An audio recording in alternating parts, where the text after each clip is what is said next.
if you want to see your radio, which is a pretty cool thing. All right. Major networks do this all the time. We do ours on YouTube because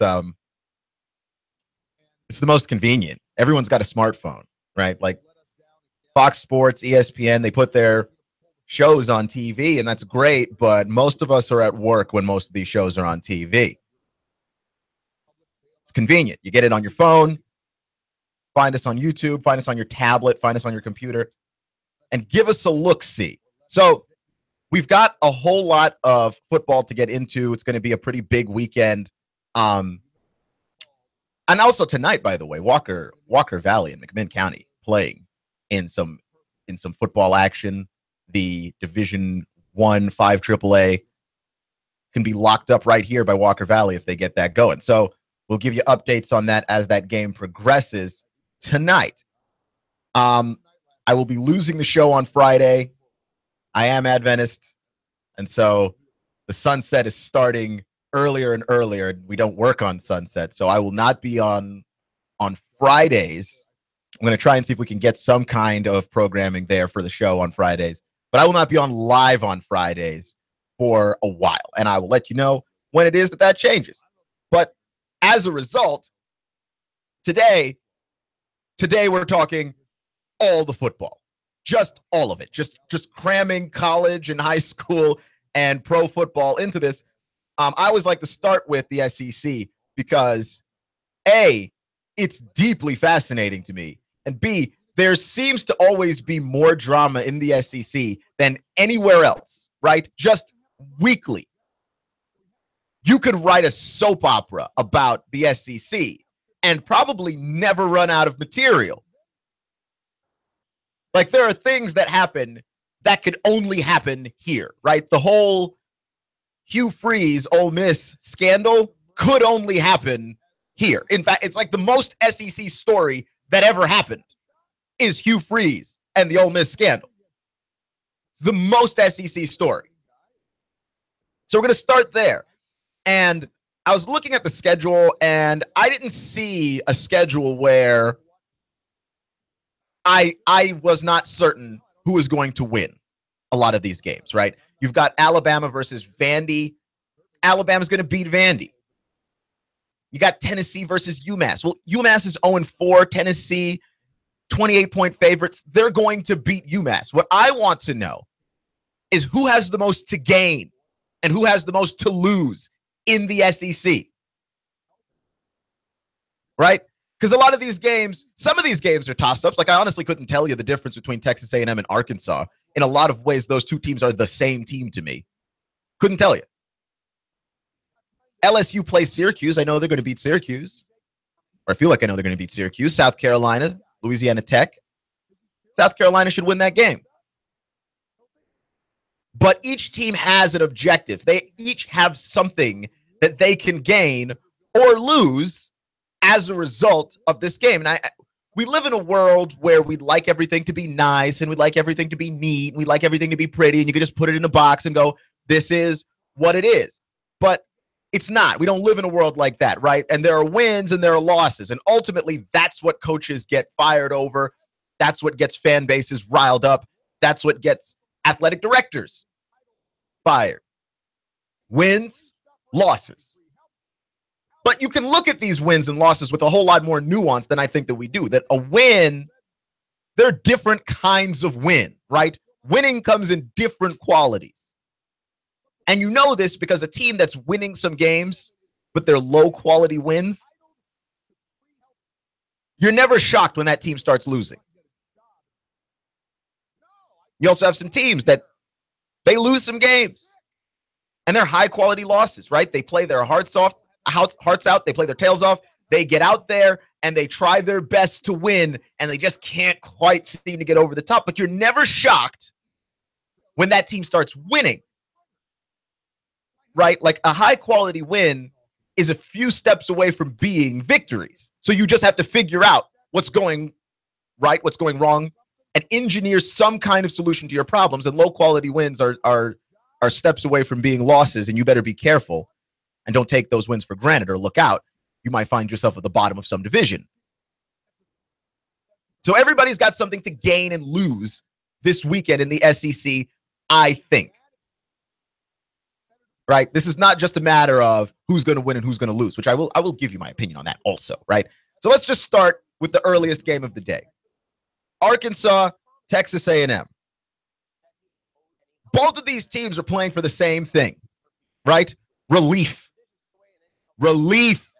That's what's on the table in this game.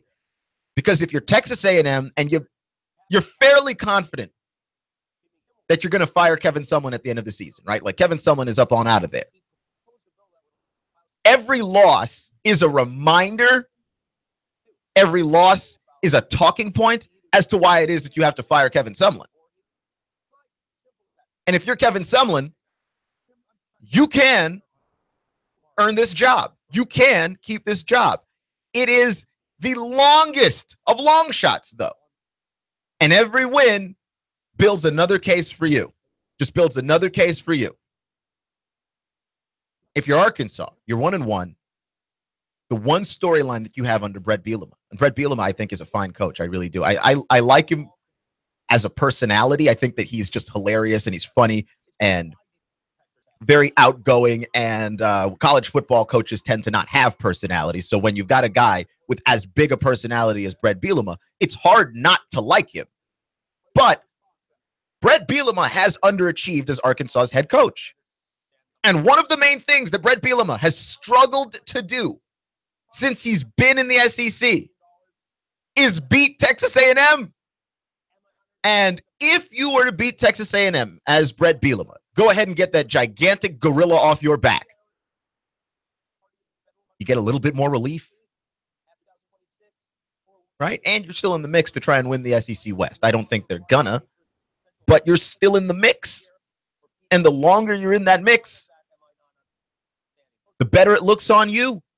And look, I think that if you want to win the SEC, you're only permitted to have one loss. So it's unfortunate for Arkansas that they wasted their one loss, more or less where they wasted it last week, losing to TCU in a game in which it looked like their offensive line was not functional. Forget it. Not even offensive line, defensive line. Both sides of the ball on the line, TCU was pushing them around. Didn't look functional. Didn't look good. Both of these teams, Texas A&M, Arkansas, you win this game, you buy yourself a little relief. Clutch with Keon Rose on 92.7 FM, Nooga Radio, NoogaRadio.com, talking about what's on the table in the SEC. What do teams have to gain? What do teams have to lose? Because sometimes getting the win is important. Getting the win is always important. But it's how you win. And it's what you have to gain. Right? So let's move on to Texas or to Tennessee and Massachusetts, right? Tennessee plays UMass. Kickoff is on the SEC network at noon. Tennessee are 28-point favorites, and they let a game slip away in Gainesville against Florida last week again. Again, it's part of the history of this school under Butch Jones now. And so if you're Tennessee, what you have to gain is not just respect, but your respect back. Because every time Tennessee loses to Florida, first off, every time Tennessee loses to Florida, they find some tragic way to lose to Florida. Like, it's not just a loss. It's a loss that is gut-wrenching. It's one of those losses that feel like someone reached into your chest and pulled your still-beating heart out. That's how Tennessee losses against Florida have felt over the last 4 years. They're never normal losses. You just get crushed emotionally watching the Vols play. Tennessee's trying to get their respect back because you lose a little respect for them after some of these games, right? And they're playing UMass. Now, UMass is 0-4. Tennessee ought to beat them. Tennessee, to me, and in my time watching Tennessee football, which in fairness is not as long as some of you, but in my short time watching Tennessee football, here's what I've noticed. It's not a given that this school goes out there and beats the team on paper they're supposed to beat. It's not. Now, they did it the second week of the season against Indiana State. right? They had that double overtime victory over Georgia Tech. They roll into Indiana State and beat the brakes off of Indiana State like they're supposed to. They've got another game in UMass now, but you're following a loss, and you're following a loss that feels particularly tragic and gut-wrenching. You're Tennessee. How do you do this? How do you get this going early enough in that game to show your dominance, right? Like I said, Vegas has Tennessee as 28-point favorites, which I feel is about right. They really ought to beat UMass by at least 28 points. UMass is 0-4 this season. If UMass is even close, that's disappointing. Tennessee doesn't just have to beat UMass. They have to pound UMass into powder to get their respect back. Alabama and Vandy, which is the game that you would not think is an interesting game, except you realize that, yeah, Alabama's 3-0, ranked number 1 in the nation, 18.5-point favorites. Nothing about this spells serious, interesting game, except Vandy's also 3-0, which I didn't see that coming. Maybe that's just me. Kyle Shermer looks like the real deal. This defense looks legitimate, and it was good last year. It's even better this year. And I'm not saying Vandy has a chance to beat Alabama because I just don't see it. But both of these teams are playing for something, right? Alabama is playing for two things. One, they are trying to get their teeth back. Alabama's not scary this year. They're not in any way terrifying. You can score on them. You can put points on the Crimson Tide. That defense doesn't necessarily squash you.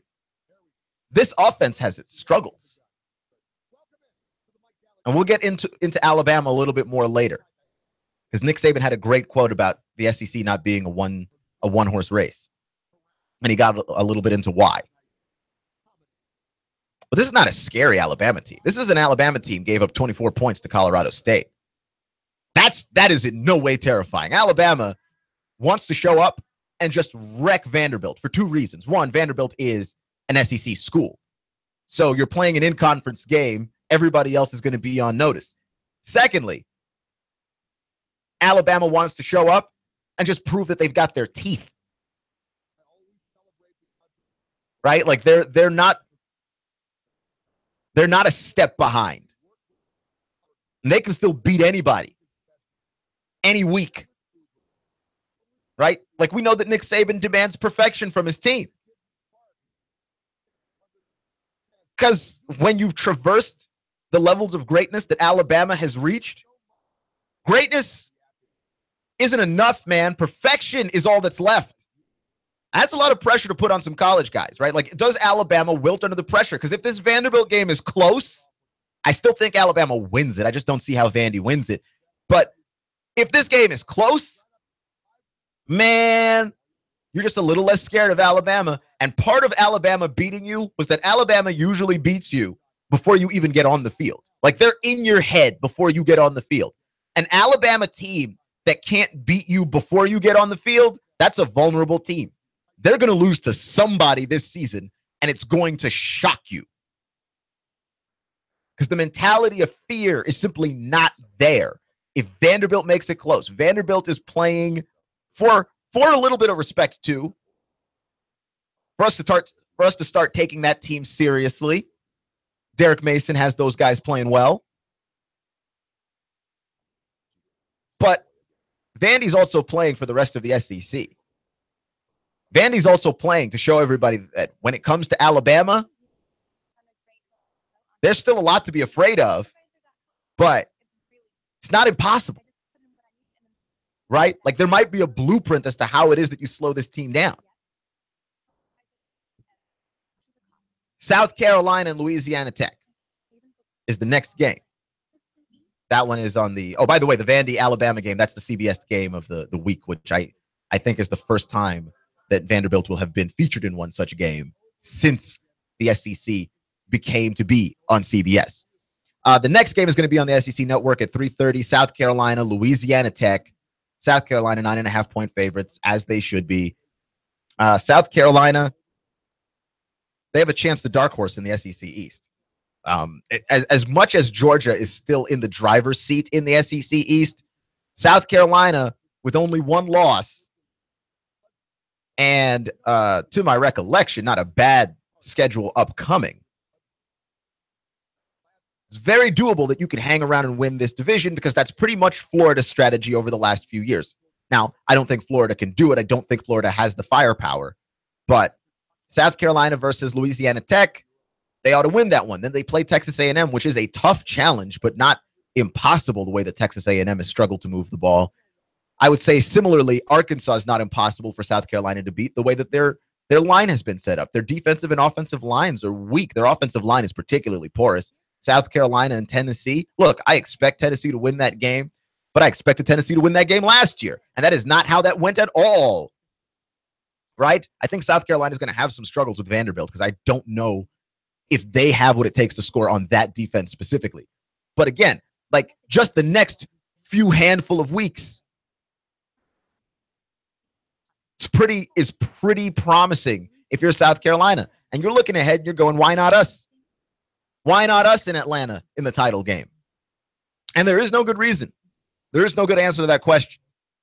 LSU and Syracuse will play at 7 p.m. on ESPN2. Love the night games. Love the night games. So LSU, 21-point favorite over Syracuse. What does LSU have to play for? Well, they played Mississippi State last week, and that was a game that I was looking forward to a lot. And then Mississippi State cold clocked them, beat them by 30.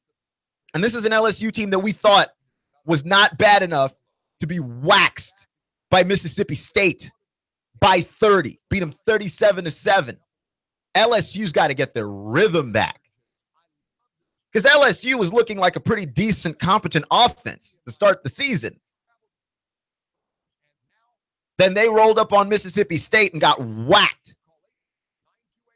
Right now, to be fair, LSU didn't exactly play anybody brilliant, right? They opened the season with BYU, and then they played UTC after. So it's not like they played anybody that could truly stop them. But if you thought that the gap between Mississippi State and LSU was 37-7, you were the only one. You are the only one. So LSU's got to show up. They've got to score a lot of points, right? Matt Canada got to get this team back on track. Keep teasing out the best parts of Danny Etling. He's not a perfect quarterback, but he can do the job, right? I think everyone's looking forward to the future of LSU if LSU can attract one of those big-time quarterbacks and get one of those guys under a Matt Canada. But for now, you've got Danny Etling, and he's good enough. Darius Geis, by the way, not expected to play in this game, so that doesn't help LSU's offense, but that's fine, because they should still be capable of beating up Syracuse. They're just better than them. The next game, also at 7 p.m., it's on ESPN, Georgia versus Mississippi State. Mississippi State turning out to be a better team than a lot of people thought that they would be. Going to toot my own horn? Not me. I thought Mississippi State was going to be really good, and I was shocked that they were not ranked in the top 25 at the beginning of the season. Georgia ranked 11th and also undefeated. Both of those teams with a lot on the line. So you got some bulldog on bulldog violence going on here. 4.5 point favorites are the Georgia Bulldogs playing at home. But Mississippi State taught us all a lesson last week with LSU. They punched LSU in the face. And while Jake Fromm is doing a very good job for Georgia, holding his own, look, Georgia is not above being punched in the face. Not by this school.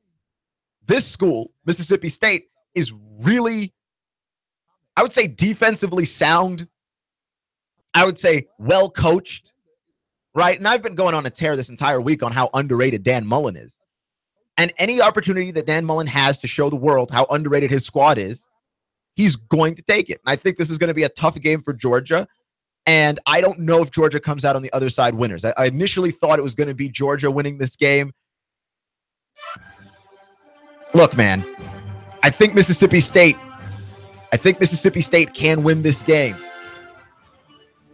And I think that they will win this game. I've over the week, just looking at it, I've turned on this. Now, I've got 2 more games to go.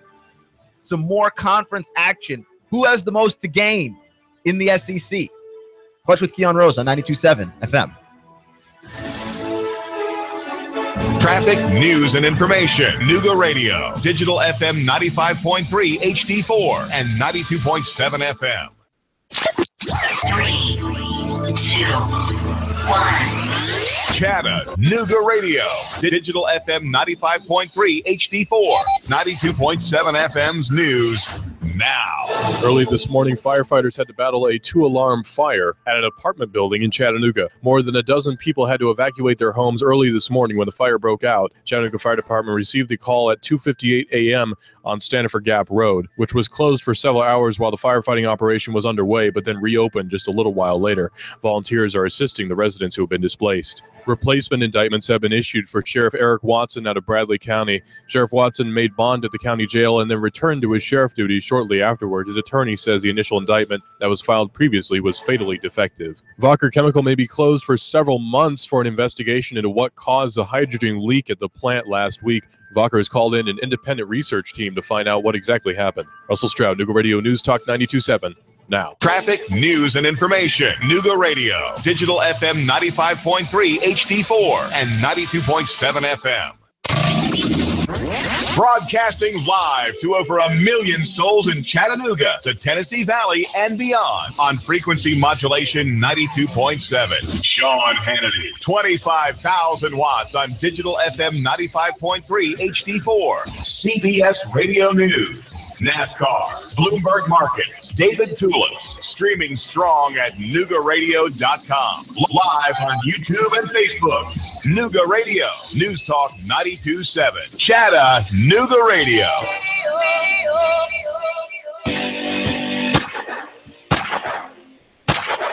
Don't punish your gun by leaving it in a corner. Shoot it, sell it, or just toss it. Okay. Don't toss it. Make money with it. Shooter Supply and Indoor Range, the hottest gun shop in town, finds buyers for your extra firearms. Put cash in your pocket today. Are ARs cluttering your closet? Rugers rusting in your rec room? Shooter Supply and Indoor Range in Hickson will take your firearm and put it on consignment. To you, that means no money out of your pocket with a small fee when the gun sells. Larry at Shooters has got an online store. He's licensed to ship anywhere. It's as if Shooter Supply were giving your billfold cover fire. Get the biggest number of bucks from the smallest Derringer to the longest Barrett. Maximum price, shortest time. What a great deal. Shooters-range.com. Shooters-range.com. That's shooters-range.com. Check with Larry. When my brother and I opened the first Jets Pizza, we believed if we made the best pizza, customers would find us. So we made fresh dough each day, used fresh toppings, and premium mozzarella cheese. 300-plus stores later, we still do. Try Jet's famous 8-corner pizza with premium mozzarella cheese and one topping, now just $11.99 for a limited time only. Jet's Pizza, the best pizza in town. 3600 Hickson Pike. Life is short. Eat better pizza. Let's get Jets. Hi, this is Eric Pelton. Taxes, accounting, business advice. I've got a neat brochure, 12 ways to improve your business profits. Come on by for a free consultation and we'll give you a copy. EJ Pelton Company, 332-3339. I have the best steak selection in town. Name of the business is Don's Meat Shop, and I'm Donnie Raines. Just ask for Donnie. I make over 20 different types of sausages. Most of them are great for grilling. We have the best selection, best quality. We have the hard-to-find items. Don's Meat Shop. Whether it's a car accident, storm damage, or fire, when the unthinkable happens, it doesn't matter if you've saved money in 15 minutes. In this moment, it doesn't matter if your neighbor has the same insurance you do. What matters is your independent insurance agent and the company behind him have you covered. Auto Owners Insurance, the no-problem people. Goss Insurance in Hickson. Goss, 875-2500.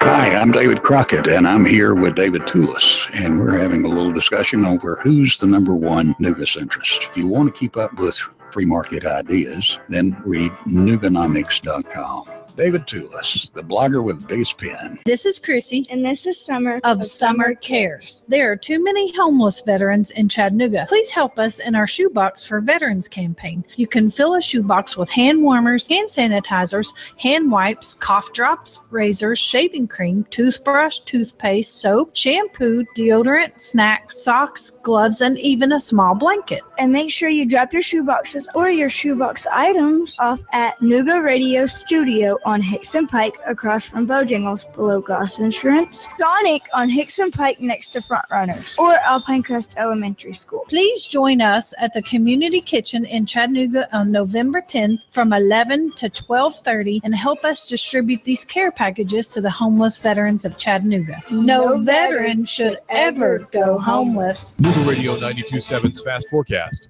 Now, 85 degrees in Chattanooga, getting up to 88 today for the high and 67 for the low. Friday, 88 for the high and partly cloudy, 67 for the low. As we get into the rest of our weekend and into next week, highs continue in the upper 80s and lows in the 60s. Next week, temperatures start to dip down by the end of the week down to 76. We're the home of Sean Hannity every weekday from 3 to 6. That's your Fast Forecast. Now. The Tennessee Valley's news talk leader, Nooga Radio, digital FM 95.3 HD4 and 92.7 FM. Nooga Radio, digital FM 95.3 HD4 and 92.7 FM knows your opinion is important. So call 800-8949. Agree or disagree? Call 423-800-8949. 800-8949. Nooga Radio, 92.7 FM and 95.3 HD4. News Talk Nooga Radio.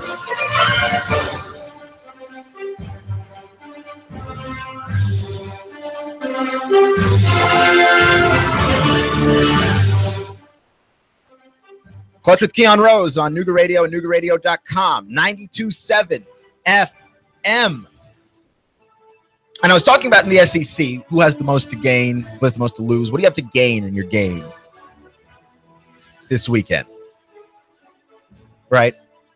And I had a couple more games to go before the break. But to recap, if you're Texas A&M and Arkansas, you gain a little bit of relief. A&M, you gain some relief from all the Kevin Sumlin talk. Arkansas gained some relief from the fact that, A, Brett Bielema has been underachieving at Arkansas, and B, that Arkansas has not beaten Texas A&M since Brett Bielema has been coaching at Arkansas, right? Tennessee and UMass, Tennessee gets their respect back if they go out there and just beat UMass like they're supposed to, right? Then it doesn't take away the Florida loss, but it puts it in the rear view. Now you're starting essentially over again and trying to see what you can do from here. You hope that Georgia catches an L, which they might against Mississippi State. Vanderbilt and Alabama playing for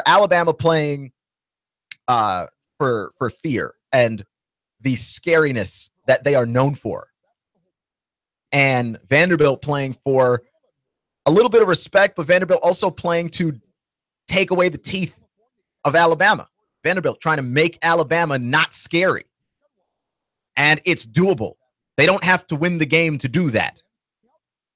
They just have to be close. They just have to be in it. That 18.5-point spread that Vegas has, Alabama over Vanderbilt, Vanderbilt just needs to cover it.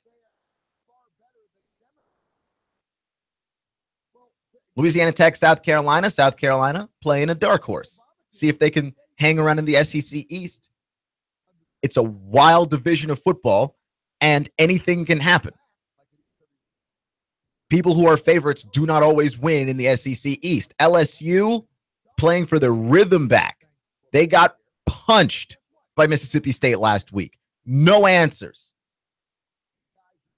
Over Mississippi State, who's proving week in and week out to be a very quality football team at this moment. Mississippi State and Georgia. Both of these schools playing to prove that they are, in fact, for real. Right? Georgia playing to prove that they are for real with Jake Fromm as their quarterback. And Mississippi State, who has been, I believe, disrespected up until this point the entire way through, just playing to prove that they're for real in general. I mean, they've been quality every year. This is not a school that's been in the basement for the last couple of years. Where's the respect? On ESPNU, kicking off at 7:30, Auburn and Missouri. And Missouri is 1-2. And just playing to remain relevant at this point, right? Like talking about schools in the basement, Missouri's been in the basement for a while. Missouri just playing to be respectable, to just be a little bit relevant still. Auburn, well, Auburn's playing for more context. How good's Auburn? Can you answer that question legitimately? They're ranked 15th in the nation, but that doesn't mean anything. They're ranked 15th in the nation because we thought they were going to be good. Right? Who's Auburn played? They've played Georgia Southern. They've played Clemson. They've played Mercer. And they got shoved around by Clemson. Clemson, the only real challenge that they've played, they got shoved around by Clemson and only managed to generate 6 points. Now, their defense is golden, right? Because they held Kelly Bryant and Clemson to 14 points. And that Kelly Bryant at Clemson is starting to look like not Deshaun Watson, but some kind of terrifying person that you can't defend. I'm not sure what Kelly Bryant is going to be just yet, and only time will tell. But whatever it is that guy becomes at the quarterback position, I'm pretty sure that you can attach the phrase bona fide monster to it, though, because he's incredibly athletic and he's got an incredibly strong arm. If he figures out how to play the position mentally, who's beaten Clemson? So yeah, Auburn didn't really have any answers for Clemson on the offensive side of the ball, which is a shame because Jarrett Stidham was supposed to be the guy to help with all of that. Now, it's a little unfair because Jarrett Stidham didn't play that many games at Baylor. Right? I think Jarrett Stidham played a grand total of 6 or 7 games before this season. A little unfair to ask of Jarrett Stidham to be the savior of Auburn football, except Gus Malzahn, if Jarrett Stidham's not the savior of Auburn football, Gus Malzahn doesn't have a job at the end of the year. So while it's a little unfair, it's also necessary. I expect Auburn to beat Missouri because, I don't know, I haven't seen anybody that Missouri can stop defensively. And they better beat Missouri because they get Mississippi State the next week. And that's not a gimme at all. You're going to need all the momentum you can get. But we're trying to figure out how good is Jarrett Stidham? How good is this offense? How good are they? They're supposed to be good, and we know Auburn's defense is legitimate. That defense is for real. They're not kidding around. But you've got to outscore people in college football. You can't have your defense hold a team, yes, even Clemson, to 14 points, and you don't ever look like you're in that game. We're playing for more context if we're Auburn, because we don't know how good we are. And the last game in the SEC that day, Florida versus Kentucky. Also kicking off at 7:30 on the SEC network.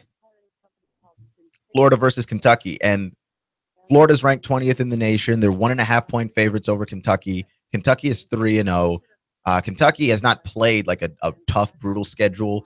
But despite the fact that they're having troubles moving the ball, Kentucky finding ways to win football games. And certainly, while they're having their troubles moving the football, their troubles moving the football don't look anything like Florida's struggles moving the football. And Florida struggled to move the football against Michigan, and they struggled to move the football against Tennessee. Not all the time, but certainly in spurts. They needed points to try and bury the Vols and couldn't find them. Like I am not sold that because they won last week, Florida's offense is fixed. Well, oh, there's plenty to see here. Everything's perfectly all right now. We're fine. We're all fine here now. Thank you. How are you? There's plenty to see there. There's plenty to see there. You're not fine if you're Florida. You're absolutely not fine. And Kentucky can expose you. Right? Kentucky struggled offensively, but they're getting better every week. And I'm not sold on Florida's offense. Now, Felipe Franks looks like the best of the bunch of quarterbacks that we've seen.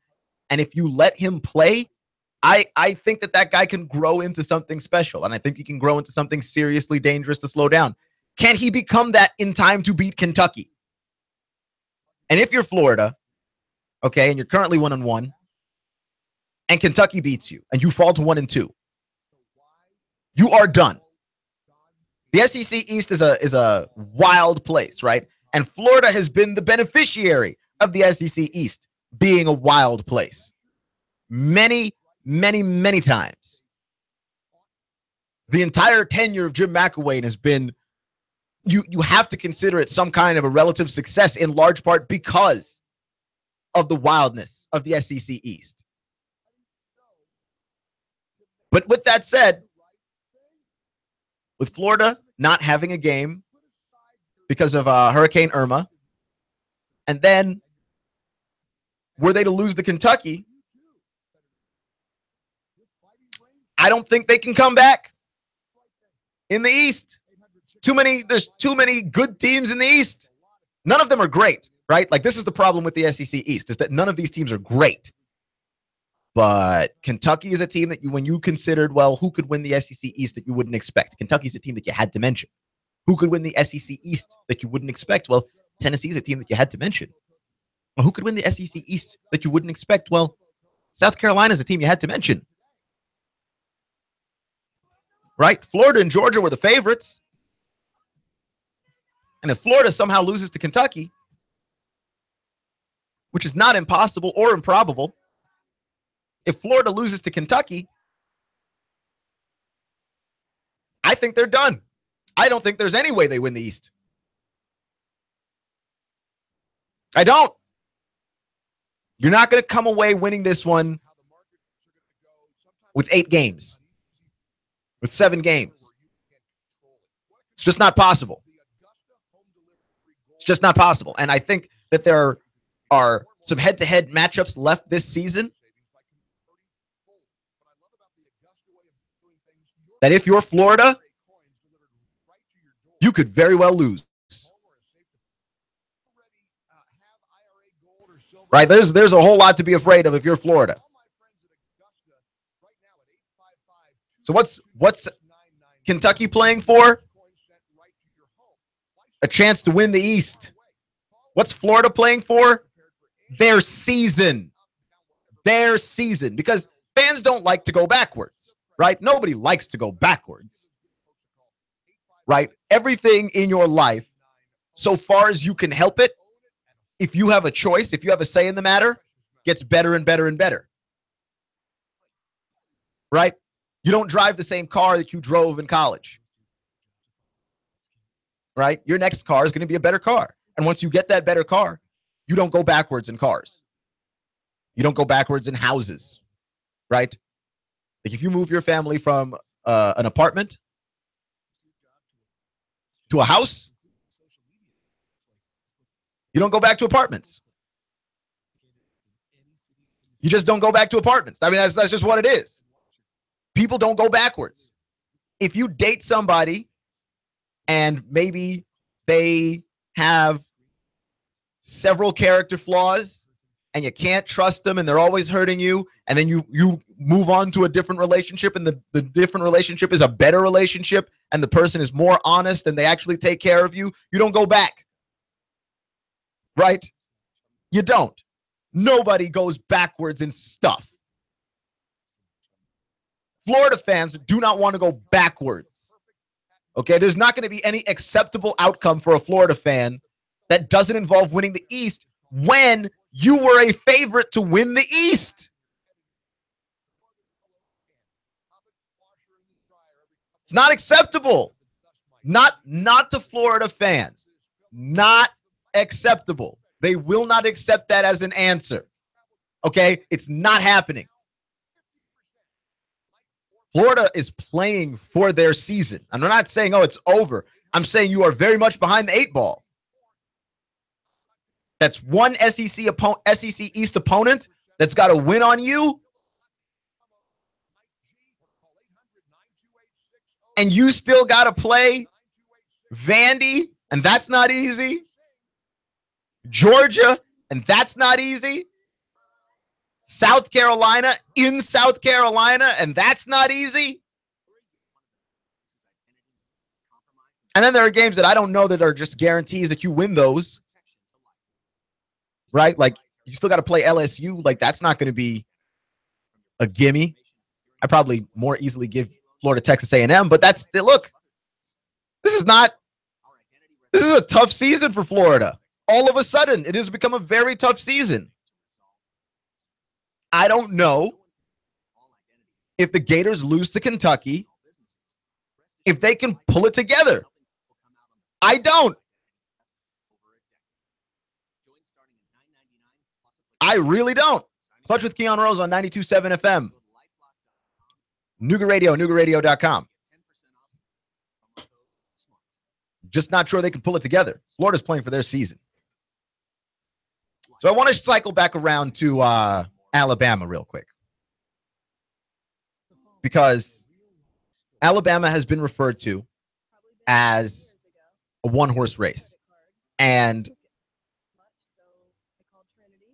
Nick Saban thinks this idea is ridiculous. Now, this shouldn't be a surprise to you, in large part because this goes very much against Nick Saban's narrative. Nick Saban tries to make Alabama look like they are struggling all the time. When Alabama beats you by 20, Nick Saban's got 6 things that they could have done better to beat you by even more points. It's like, oh, we only beat you by 20. We should have beaten you by more, but we didn't play well. And it makes you feel very bad about yourself, I think. So, yeah, Nick Saban, not a fan of making trivial of his opponents, right? Like, he's just not a fan of that.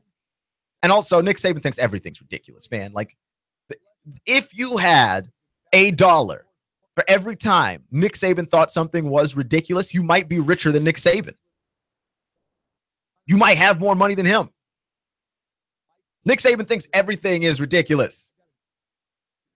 But he's right. Right? Like his point was that he doesn't even think people know who the best 25 teams are. And some of the best 25 teams in the nation are in the SEC. How is it going to be a one-team race? The problem with Alabama is not that it's a one-horse race in the SEC. In fact, that's not even the problem with the SEC. It's that Alabama is so good and they've been so successful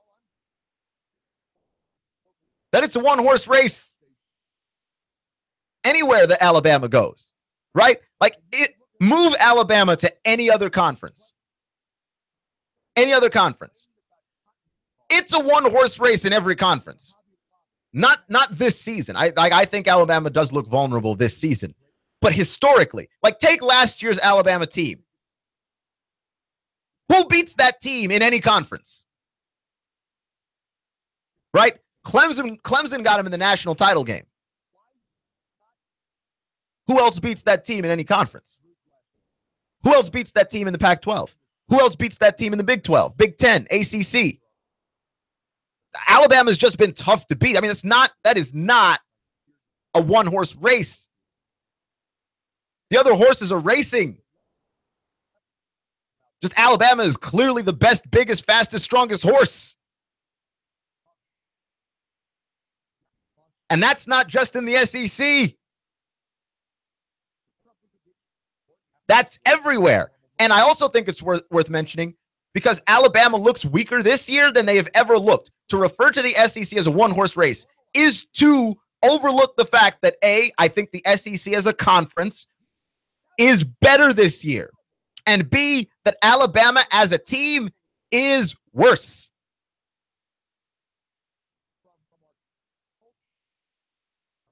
It is to overlook all of those things entirely.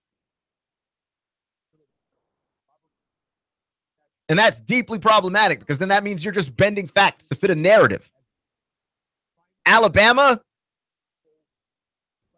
it's not as scary as they used to be. They don't have their teeth. Now, what makes Alabama still scary then? Like, because they still are terrifying. Not as scary as they used to be. Is still really scary. Okay?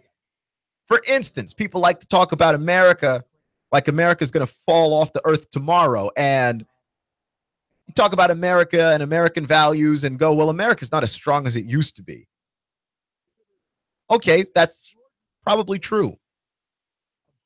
Not as strong as it used to be is still really strong by international standards and by historical standards.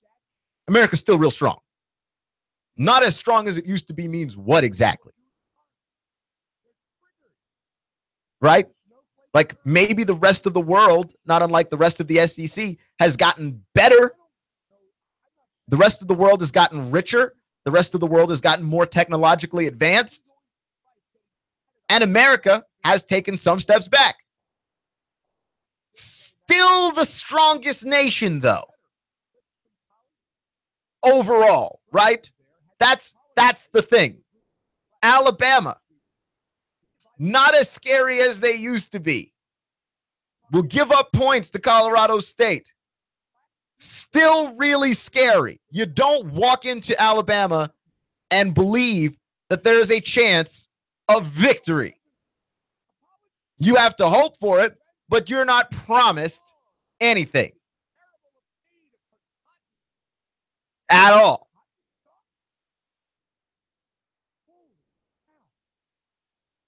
Why is that?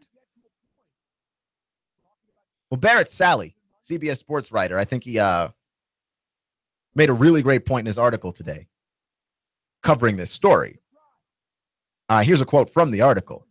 He says, the difference between Alabama and everybody else is that the Crimson Tide have proven the ability to navigate around their flaws, while the rest of the conference seems to be burdened by theirs. And fair enough. Fair enough, because that does seem to be the answer. Right? Here are the things that are wrong with Alabama.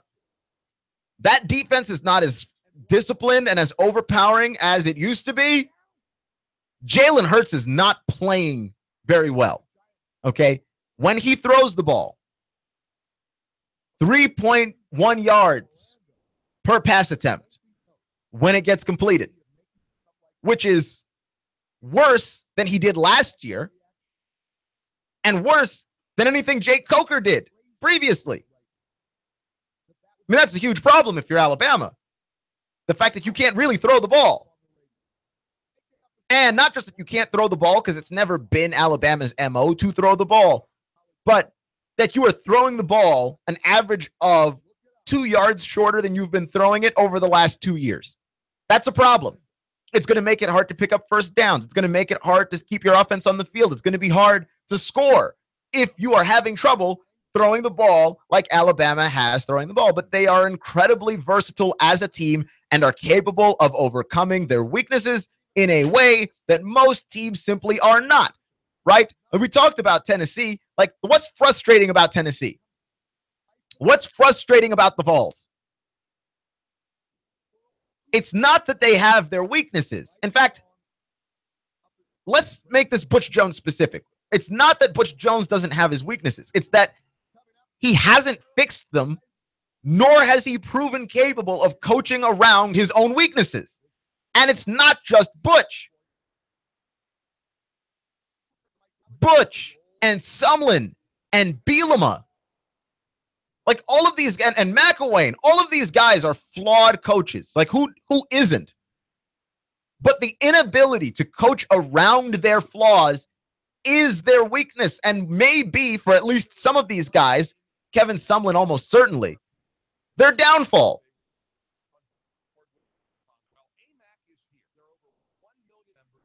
I mean, that's versatility in your life. Like, nobody's perfect, but the ability to work around what you don't do well or fix it is how you get to be successful. And that's why Alabama is more successful than anybody else in the SEC, because none of these other teams have managed to get a grasp on how it is that they fix or work around their major weaknesses. And I think it's a bad look for everybody. The Alabama not being as scary as they used to be means they're still scary, because Alabama can beat you in more ways than one. Clutch with Keon Rose on 92.7 FM on Nooga Radio, NoogaRadio.com.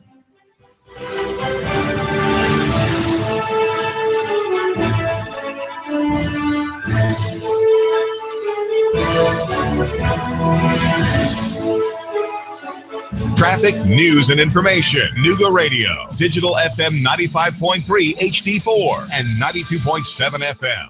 You have low testosterone, or maybe your wife isn't in the mood, you just don't seem to have the spark or the passion there. Essential oils can help with that. They're safe, 100% natural. If you call me today, no obligation. There's a free consultation, 423-605-4719. You've been in a wreck. 756-6400. You've been wrongfully fired. 756-6400. A turkey is suing you out of the blue. 756-6400. Confused about a business startup? 756-6400. That's the number for you. 756-6400. Right here, right now, Chattanooga. Call now. Top flight legal help awaits. Get biz advice now. Representation to fight for your right. What are you waiting for? That's 756-6400. Don't sit on your rights. You've got remedies. Turn your tragedy into cash. You've got the solution, from estate planning all the way to probate. Act now. Top attorneys in Chattanooga are waiting to help you get relief. Act now. No out of pocket. You don't pay a dime until we win, so win with us. 756-6400. Call now. Top flight legal help awaits. What are you waiting for? That's 756-6400. Turn your tragedy into cash. Act now. No out of pocket. You don't pay a dime until we win, so win with us. 756-6400. 756-6400. Charge!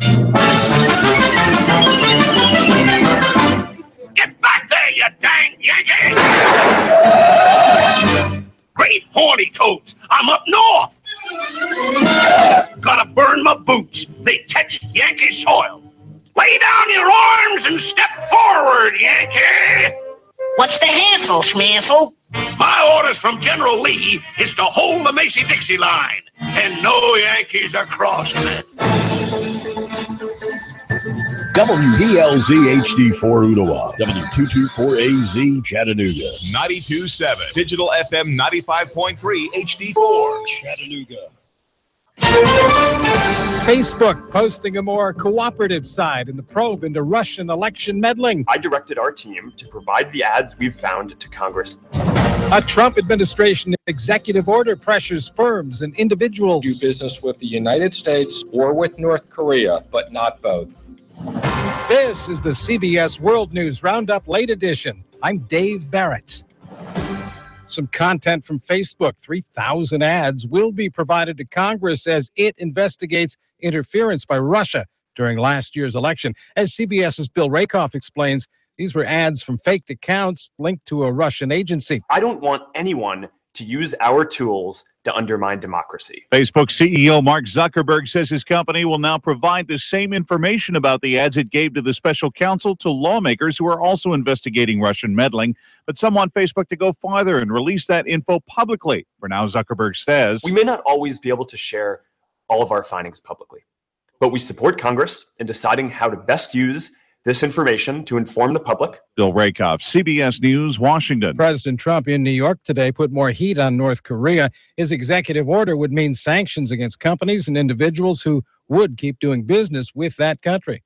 White House correspondent Stephen Portnoy. The president says the executive order he signed gives foreign banks a choice: do business with the United States or continue to facilitate trade with a criminal rogue regime. Tolerance for this disgraceful practice must end now. Sitting alongside the leaders of Japan and South Korea, President Trump announced his Chinese counterpart has ordered his country's banks to cease trade with North Korea. That was a somewhat unexpected move, and we appreciate it. Stephen Portnoy, CBS News, the White House. Following the quake in Mexico, 273 people are known dead. But Manuel Bojorquez says the survivors' search goes on in the capital. This is the collapsed office building that has really now become one of the most active search and rescue scenes throughout Mexico City. And that's because more than 40 people are listed as missing here. Relatives are surrounding the search and rescue site. They're passing out flyers, but it is very unstable. Now to the Hurricane Maria aftermath in Puerto Rico. David Begnaud. Flooding is widespread and electricity is non-existent. 20 minutes from San Juan in Catano, police and volunteers are working to rescue people trapped by Maria's storm surge. Across the island, streets that don't look like rivers are covered in power lines. With so many communities cut off, the full extent of the damage is not yet known. Maria, with 120-mile-per-hour sustained winds, could hit Turks and Caicos in the next few hours. No record for the Dow today. It lost 53 points. The NASDAQ dropped 33, and the S&P fell 7 points. Now this. Hi, I'm Jay Farner, CEO of Quicken Loans. If you're in the market to buy a home right now, you know how challenging it is out there. You're competing against cash buyers, so it's critical that you work with a reputable, established mortgage company like Quicken Loans. By getting pre-approved with us, sellers will know that you're serious and ready to close when you make that offer. Here's one more way to get the home you want. You could buy a $150,000 home with as little as $1,500 down with our 1% down payment option. The rate today on a 30-year fixed-rate mortgage is 4.125%, APR 4.52%. For 7 years in a row now, J.D. Power has ranked Quicken Loans highest in the nation for customer satisfaction for primary mortgage origination. And for the 4th year in a row, they've also ranked us highest in the nation for mortgage servicing. Call us today at 800-QUICKEN or go to quickenloans.com. That's 800-QUICKEN. For J.D. Power award information, visit jdpower.com. Call for cost information and conditions. Equal housing lender. Licensed in all 50 states. NMLSConsumerAccess.org, number 3030. Results released following the suicide of former New England Patriots tight end Aaron Hernandez, serving a life sentence after committing murder. Hernandez's brain tissue was analyzed. Attorney Jose Baez says his client had chronic traumatic encephalopathy brought on by playing football. Aaron suffered from a severe case of CTE. Not only were the results positive, but we're told that it was the most severe case they had ever seen for someone of Aaron's age. Hernandez's daughter will now sue the Patriots and the NFL. From this spring into summer, the economic picture brightened for some Americans. Business reporter Jason Brooks. The Federal Reserve says that America's net worth rose 1.8% in the second quarter to $96.2 trillion. The result of stock portfolios and mutual funds rising by $1.1 trillion and home values increasing by $600 billion. The wealthiest Americans are enjoying most of that, with 10% of the population owning 80% of the nation. Traffic, news, and information. Nooga Radio. Digital FM 95.3 HD4 and 92.7 FM. 3, 2, 1. Chattanooga Radio. Digital FM 95.3 HD4. 92.7 FM's news now. Early this morning, firefighters had to battle a 2-alarm fire at an apartment building in Chattanooga. More than a dozen people had to evacuate their homes early this morning when the fire broke out. Chattanooga Fire Department received a call at 2:58 a.m. on Stanford Gap Road, which was closed for several hours while the firefighting operation was underway, but then reopened just a little while later. Volunteers are assisting the residents who have been displaced. Replacement indictments have been issued for Sheriff Eric Watson out of Bradley County. Sheriff Watson made bond at the county jail and then returned to his sheriff duties shortly afterward. His attorney says the initial indictment that was filed previously was fatally defective. Walker Chemical may be closed for several months for an investigation into what caused the hydrogen leak at the plant last week. Walker has called in an independent research team to find out what exactly happened. Russell Stroud, Nooga Radio News Talk 92.7, now.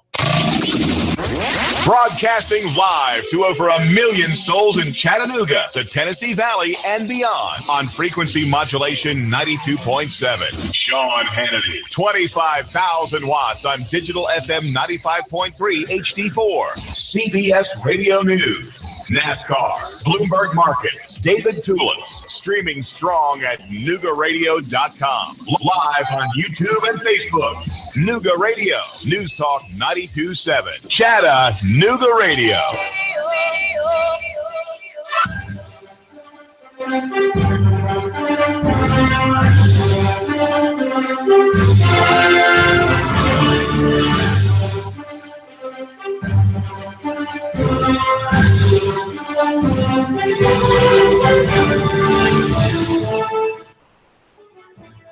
Clutch with Keon Rose on 92.7 FM, Nooga Radio, and NoogaRadio.com. Hour number 2 of the show. And I gave you a look around the SEC, what I think everyone's playing for, because what everyone is playing for may or may not result in wins, right? Like, we can respect Vanderbilt at the end of their game against Alabama. Whether or not they win, it just depends on what they look like as they play, because I don't think anybody expects them to beat Alabama. Now, if they do, like, the internet's going to catch on fire. I don't know how to accurately explain what's going to happen to Twitter if somehow Vanderbilt manages to upset Alabama. But I will say this. I think Vanderbilt can cover the spread, right? They're 18.5-point dogs to Alabama. I think they can cover the spread. I'll tell you that. And if they do, there is some respect in order. Like, Vanderbilt is not the school that you look down on. In fact, there's a whole lot of that going on in the SEC, where the schools that you usually look down on, you have to respect a little bit. And I think part of it is that a lot of these schools didn't go after the big name coaching hire. There's a certain level of success that comes from hiring a coach and letting that guy try and build the program up from the bottom. And Derek Mason at Vanderbilt truly built that program up from the bottom. And now they're 3-0 playing Alabama. I mean, they've come a long way. And I would say the same thing for Dan Mullen in Mississippi State. Dan Mullen has gotten to the point at Mississippi State where he wins almost 10 games a year, 9-10 games a year, right? He's got players that he is coaching that are becoming NFL players. And I believe over the last 3 years, Mississippi State has had something in the ballpark like 15 or 16 guys become NFL players. You go to Mississippi State and you're, what, a 2-star, 3-star, 4-star recruit, and you have the chance to become an NFL player. Like, if I have a kid and that kid wants to play football and maybe they're not the best and the brightest, right? Because if they're the best, you send them to Saban, you send them to Urban Meyer, in my opinion. If they're not the best, I think you send them to Dan Mullen. I think you send him to Mississippi State, because he'll coach him up, right? Like, that has been his MO. And I would say Mark Stoops as well at Kentucky is building something at Kentucky that is at the very least worth watching, and at the very most could win the SEC East. They're 3-0. And very, very capable. I understand that the line has Florida as being the 1.5-point favorite. And what does that mean? Right? The line has Florida as the favorite barely. Kentucky with a legitimate chance to beat Florida, and I wouldn't consider that an upset. I understand that Florida is ranked 20th. Kentucky's not in the top 25 at all. I wouldn't consider a Kentucky victory over the Florida Gators to be any kind of an upset, because Florida has looked terrible offensively. And I don't know that you can outscore Kentucky with what Florida's got. Like, I don't. I legitimately think that Florida's got problems, and we haven't even begun to see the beginning of them yet, because I don't know. I thought they needed to find who their quarterback was when the season started and roll with that guy, right? Like, Felipe Franks is looking like the best quarterback of the bunch, but you can't tell me that you only recently figured out that Felipe Franks has looked like the best quarterback of the bunch. I think that Felipe Franks has looked like the best quarterback of the bunch all along, but he's a true freshman, and Jim McElwain was afraid to start him. You can't be afraid to do that in today's world of football. Starting players young, you just have to. If they're the best guy you've got, you put them out there and see what they can do. And hey, if he's getting beat up, then save him. But Felipe Franks wasn't getting beat up, right? Like in the game against Michigan, which was the only time, by the way, that Florida's offense looked anything like an actual offense. The game against Michigan, Felipe Franks had one fumble at the end of the half, and then they went with Malik Zaire in the second half, and I was like, why? Franks looked good. If Franks looked terrible, then you go with Zaire, right? Like, you save him. You don't allow your freshman quarterback to get beaten up and ruined before he gets a chance to do anything. But if he's not getting beaten up, and if he's not getting ruined, well, then let him play. We saw this with Georgia last year. Georgia had Jacob Eason, and Jacob Eason came in, true freshman. He had his bumps along the way. Jacob Eason had to learn how to win, but you ride it out because he wasn't getting killed, and he's got to learn how to play. And now, I mean, you started the season with a Jacob Eason injury. You've got to move on to Jake Fromm. And what do you know? Jake Fromm looks pretty solid. Does Jake Fromm have his flaws and weaknesses? Absolutely he does. But again, he's a young guy. He's not too scared of the moment. He looks like he's ready for it, and he's not getting killed out there. You got to let him play. And I think in that regard, Kirby Smart is light years ahead of some of these other coaches, where it's just like, no, I'm going to play the best guy that I have at the quarterback position because I have to, because you have no choice. You don't have a quarterback that can go out there and make plays for you in college football in 2017. You don't win football games. You don't. Period. End of story. Unless you've built some monstrosity of a defense, you don't win football games.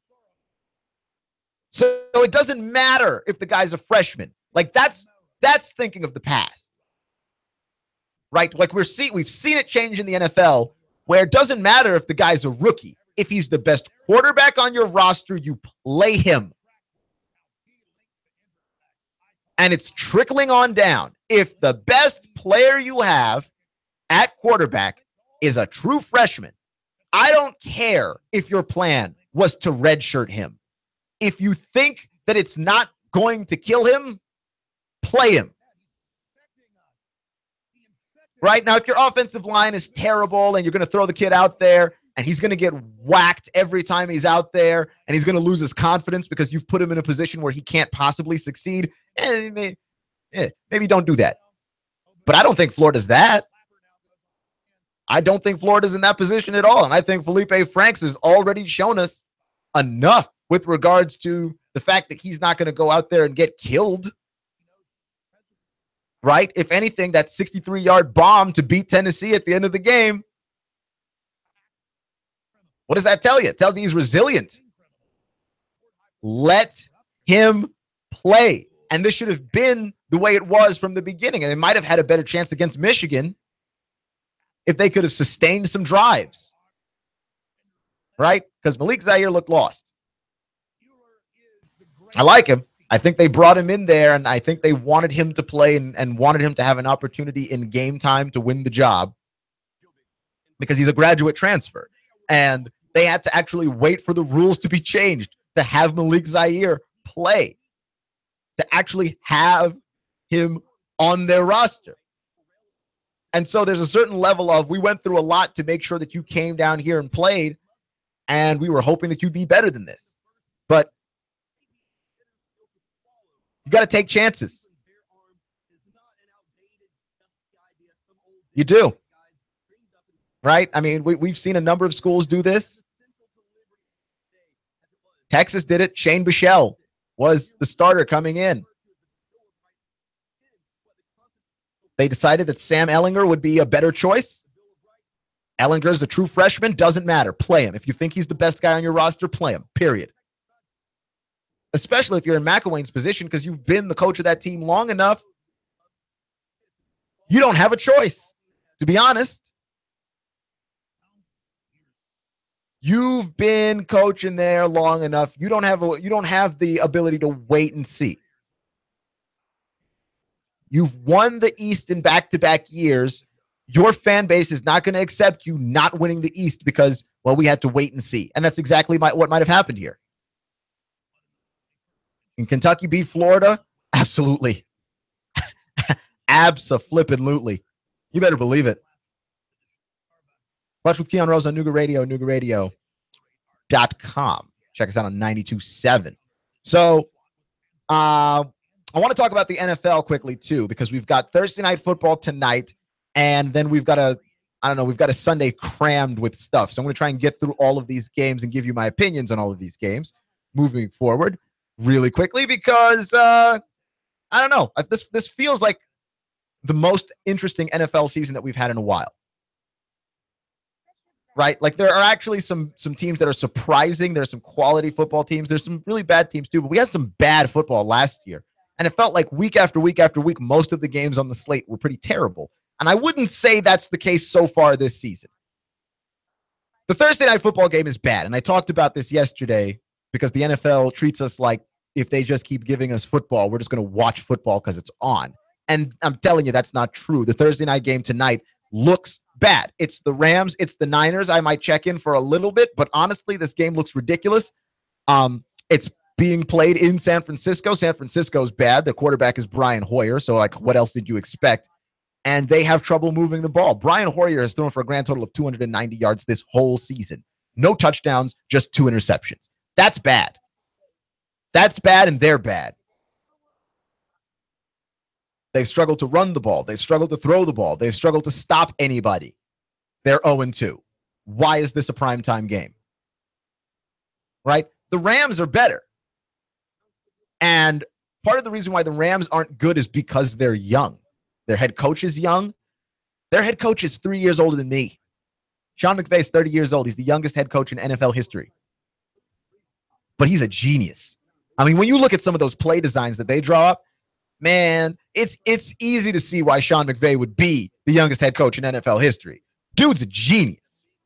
Jared Goff, second-year quarterback, didn't play very well last year, looks a whole lot better this year, but he's still got some growing pains to go through. Todd Gurley looks a whole lot like himself. Right? Like the Rams look like they are on an upward trajectory. They're just really young and therefore not that good. And playing the 49ers does not present a challenge for the Rams that I actually want to sit down and watch. So no, that looks like a bad game that's going to be on tonight. But I think the Rams do end up winning it. Probably. I mean, they're 3-point favorites, but I think probably more lopsidedly than that. Because this Rams team can score.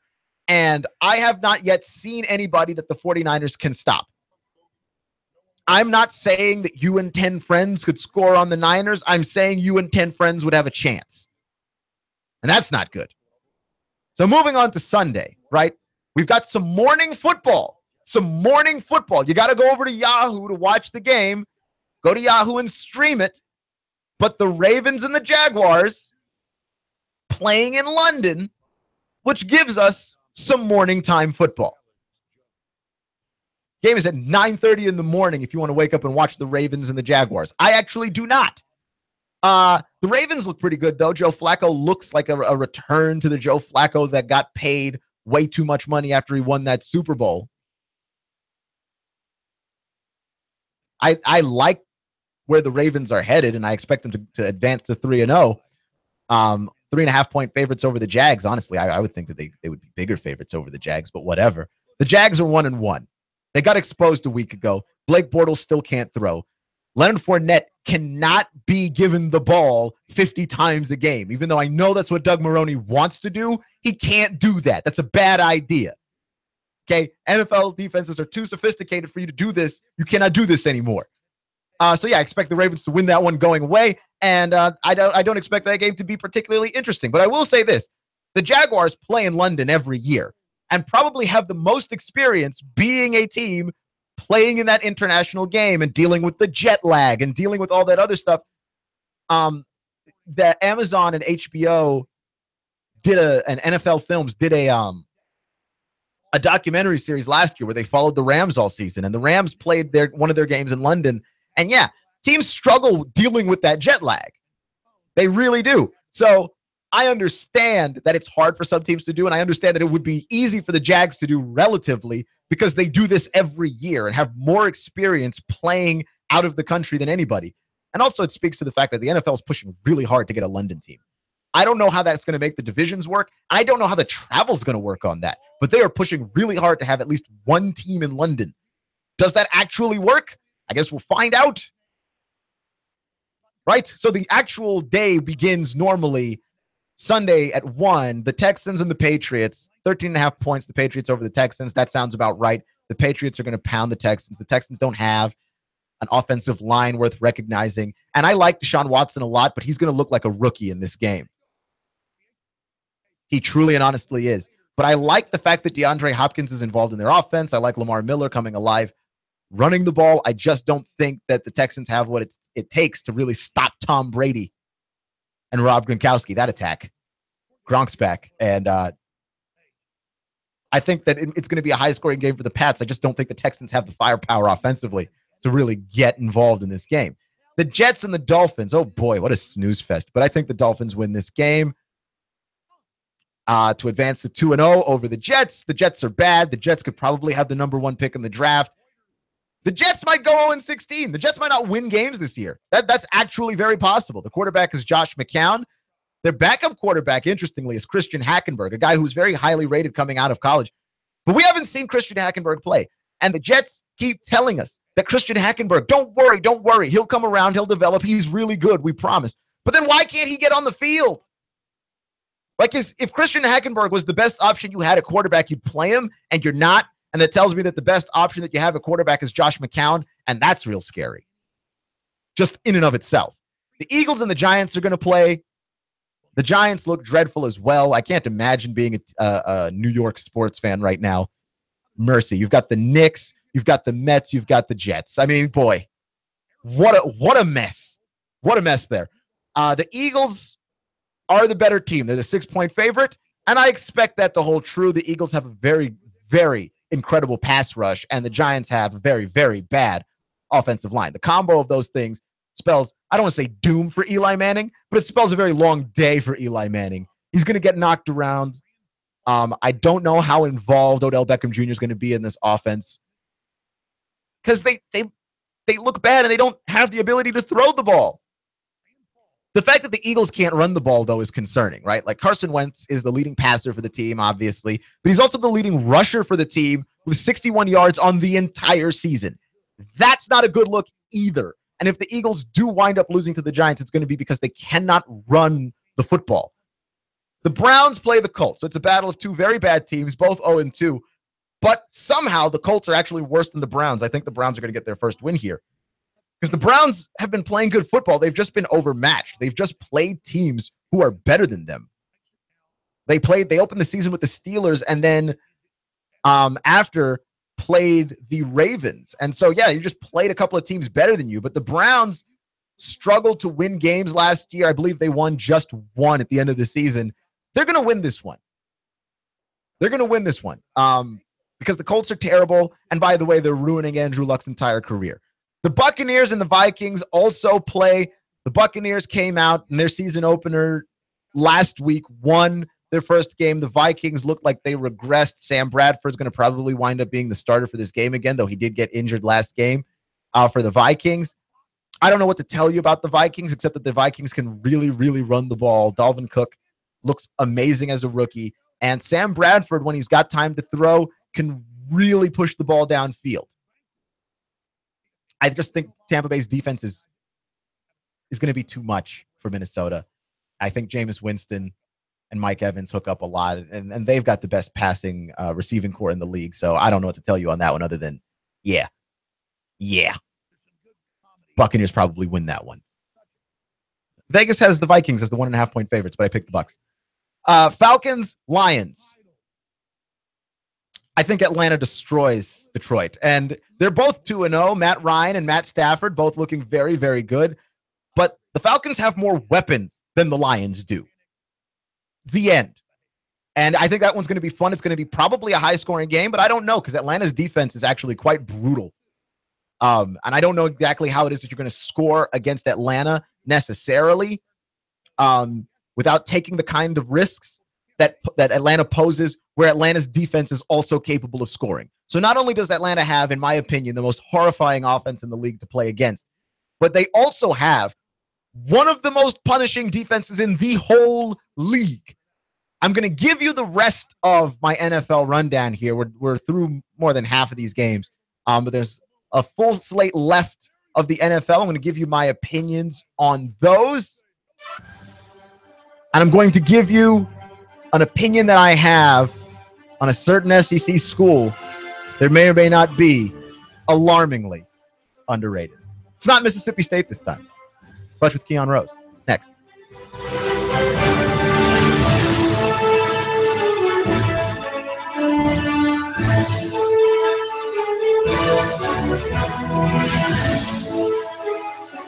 Traffic, news, and information. Nooga Radio. Digital FM 95.3 HD4 and 92.7 FM. 3, 2, 1. Chattanooga Radio. Digital FM 95.3 HD4. 92.7 FM's news now. Early this morning, firefighters had to battle a 2-alarm fire at an apartment building in Chattanooga. More than a dozen people had to evacuate their homes early this morning when the fire broke out. Chattanooga Fire Department received the call at 2:58 a.m. on Stanford Gap Road, which was closed for several hours while the firefighting operation was underway, but then reopened just a little while later. Volunteers are assisting the residents who have been displaced. Replacement indictments have been issued for Sheriff Eric Watson out of Bradley County. Sheriff Watson made bond at the county jail and then returned to his sheriff duties shortly afterward. His attorney says the initial indictment that was filed previously was fatally defective. Walker Chemical may be closed for several months for an investigation into what caused the hydrogen leak at the plant last week. Walker has called in an independent research team to find out what exactly happened. Russell Stroud, Nooga Radio News Talk 92.7. Now. Traffic, news, and information. Nooga Radio. Digital FM 95.3 HD4 and 92.7 FM. Broadcasting live to over 1 million souls in Chattanooga, the Tennessee Valley, and beyond on frequency modulation 92.7. Sean Hannity, 25,000 watts on digital FM 95.3 HD4. CBS Radio News. NASCAR, Bloomberg Markets, David Tulis, streaming strong at NoogaRadio.com. Live on YouTube and Facebook. Nooga Radio, News Talk 92.7. Chattanooga Radio.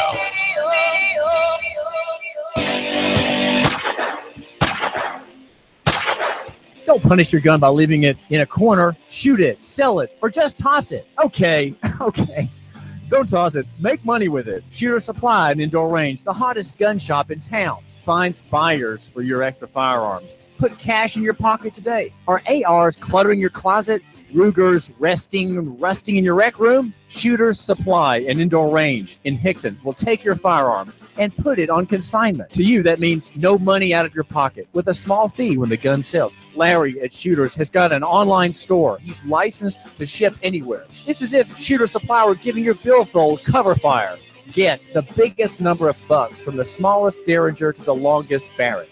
Maximum price, shortest time. What a great deal. Shooters-range.com. Shooters-range.com. That's shooters-range.com. Check with Larry. When my brother and I opened our first Jets Pizza, we believed if we made the best pizza, customers would find us. So we made fresh dough each day, used fresh toppings, and premium mozzarella cheese. 300-plus stores later, we still do. Try Jet's famous 8-corner pizza with premium mozzarella cheese and 1 topping, now just $11.99 for a limited time only. Jet's Pizza, the best pizza in town. 3600 Hickson Pike. Life is short. Eat better pizza. Let's get Jets. Hi, this is Eric Pelton. Taxes, accounting, business advice. I've got a neat brochure, 12 ways to improve your business profits. Come on by for a free consultation and we'll give you a copy. E.J. Pelton Company, 332-3339. I have the best steak selection in town. Name of the business is Don's Meat Shop, and I'm Donnie Raines. Just ask for Donnie. I make over 20 different types of sausages. Most of them are great for grilling. We have the best selection, best quality. We have the hard-to-find items. Don's Meat Shop. Whether it's a car accident, storm damage, or fire, when the unthinkable happens, it doesn't matter if you've saved money in 15 minutes. In this moment, it doesn't matter if your neighbor has the same insurance you do. What matters is your independent insurance agent and the company behind him have you covered. auto owners insurance, the no problem people. Goss Insurance in Hickson. Goss, 875-2500.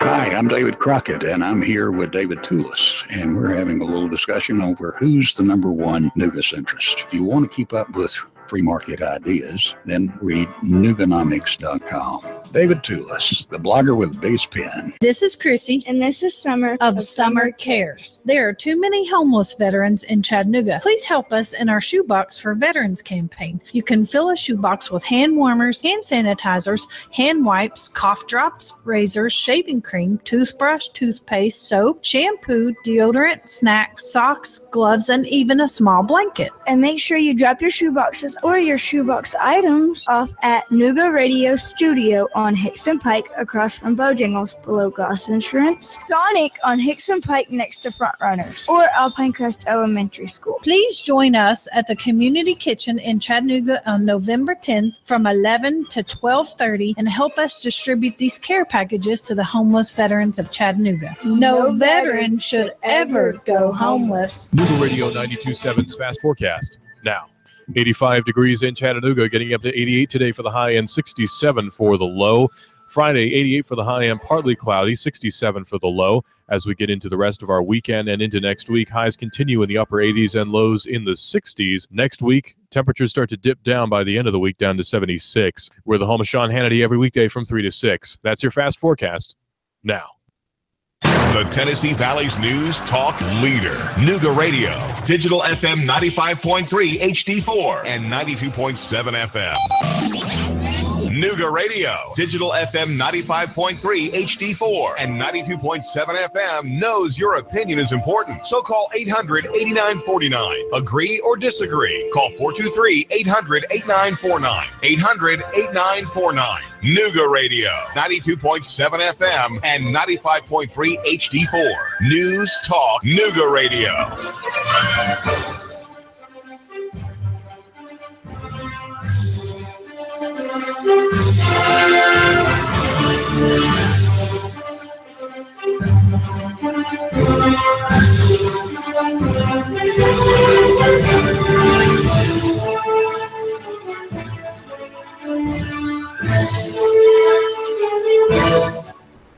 You're listening to Clutch with Keon Rose on 92.7 FM, Nooga Radio, and NoogaRadio.com. And I was giving you my rundown of the NFL games, all of them this Sunday.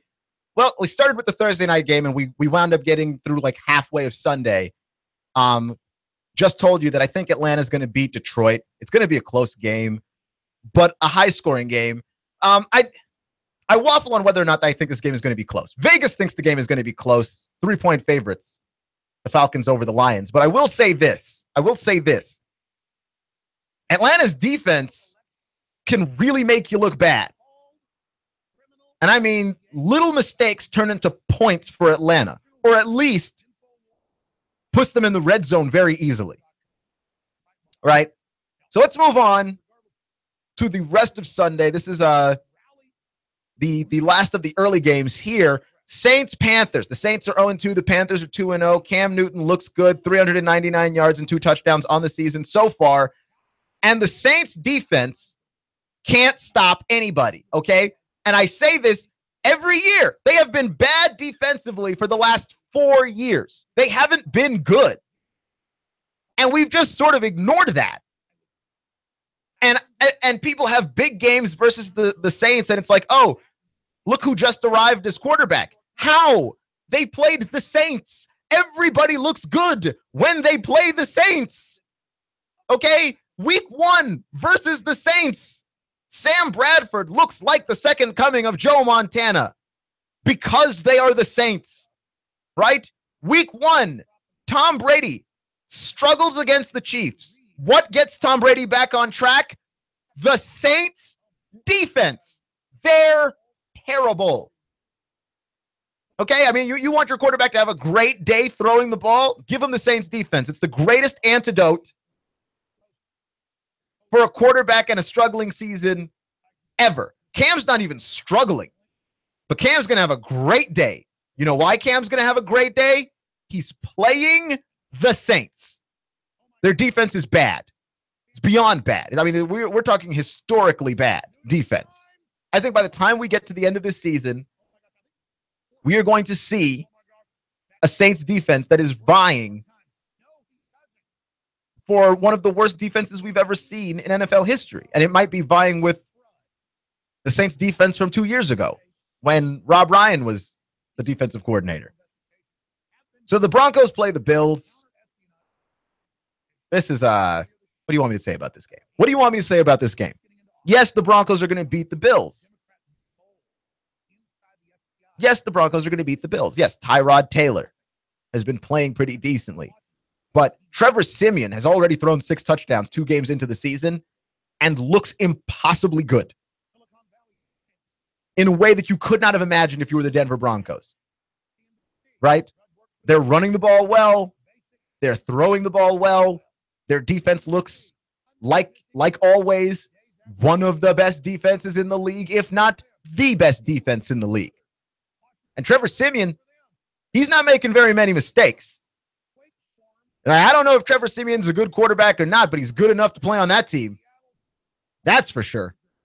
And, look out. I think the Broncos could be on their way to a Super Bowl.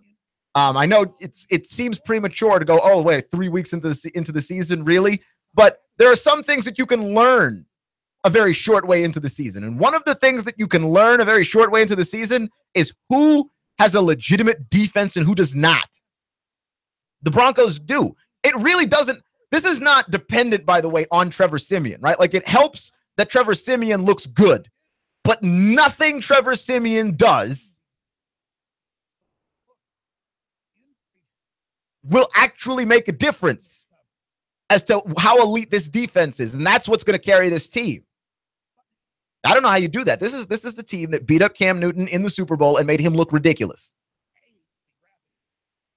This is a team that carried Peyton Manning in his old age to his last Super Bowl and won it for him. He's a really good team. It's a really great defense. And Trevor Siemian is not just being a game manager. Trevor Siemian is trying to take the leap to a guy who can go out there and win you football games. Because no one has thrown more touchdowns this season so far than Trevor Siemian. And it's not an outlier. He's not coming back down to earth. He's backed up by a great defense. Around him are great weapons. The team is very well balanced and very well coached. The Steelers and the Bears. Again, what do you want me to say about this game? The Bears are bad. The Steelers are good. Ben Roethlisberger looks like a standard Ben Roethlisberger season. He's already thrown 4 touchdowns this season. Looks like a standard Le'Veon Bell season. Le'Veon Bell has already rushed for 119 yards. Antonio Brown looks impossible to guard. So, just like the Steelers last year then. Yeah. And the Bears, meanwhile, their starting quarterback is Mike Glennon. You really, honestly, if you're the Bears, have to consider the possibility of playing Mitch Trubisky. You have to, because they look dreadful. And I don't know how far you can go with Mike Glennon. Clutch with Keon Rose on 92.7 FM, Nooga Radio, NoogaRadio.com. And moving into the afternoon games, the 4 o'clock games, the Titans and the Seahawks. The Seahawks look bad, man.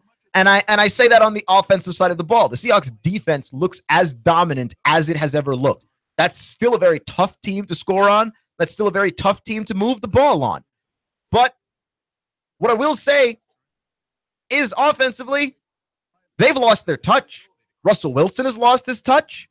And I don't know exactly where the struggle is with them.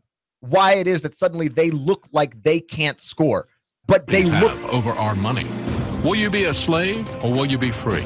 Adams also said liberty cannot be preserved without general knowledge among the people. Join the InfoWars. Spread the information. Educate yourself and others. The truth shall set you free. For InfoWars.com, I'm David Knight. Alex Jones here to tell you about how you can help spread liberty worldwide while also enjoying what I have found to be the best tasting 100% organic. So The Seahawks still incredible in terms of defense, not so incredible in terms of offense. And the Tennessee Titans, I like the Titans. I like the Titans' offense. I like the way that Marcus Mariota looks like the real deal. Again, he's coming off of that leg injury, broke his leg at the end of last season. But Mariota, to me, is the evolution of the quarterback position because I'm watching the Titans use the read option and use it in a way that I was not seeing them use it last year. And in fact, I'm seeing it more and more around the NFL as a whole, is Mariota and the read option, rather than try and run the read option and have an option for the quarterback to run, the quarterback drops back to pass. And that makes this offense much more complicated. It makes this offense much more diverse and harder to stop. And when you add that to the fact that Derrick Henry is starting to come into his own as an NFL quarterback, that they're hard to stop running the football as well. Delaney Walker is still out there being absolutely terrifying. Corey Davis is not going to be playing in this game. He's injured,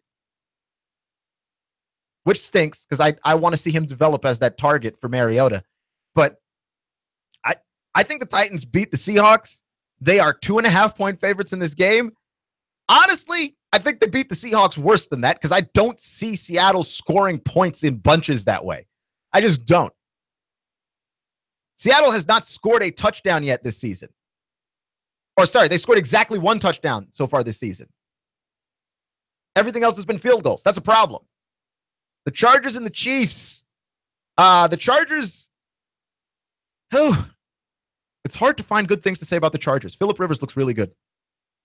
You feel really bad about Phil Rivers. He looks good. Just the rest of that team looks so bad. The rest of that team looks so dreadful. And the Chiefs look like the real deal. Alex Smith has already thrown 5 touchdowns, 619 yards.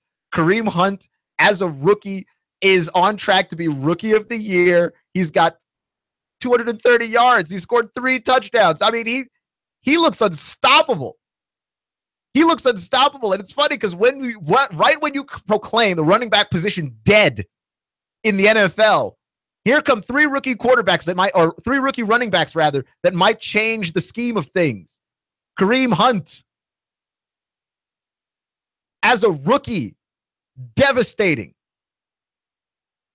Right? Next game, Bengals-Packers. The Bengals are awful. Andy Dalton, 4 interceptions on the season, no touchdowns yet. The Packers don't look great, but they've got Aaron Rodgers. And if you've got Aaron Rodgers, you've got a chance. And if you've got Aaron Rodgers against the Bengals, you ought to win. That's really what I'm saying there. The Sunday night game is my Washington Redskins against the Raiders. And the Raiders are better than the Redskins are.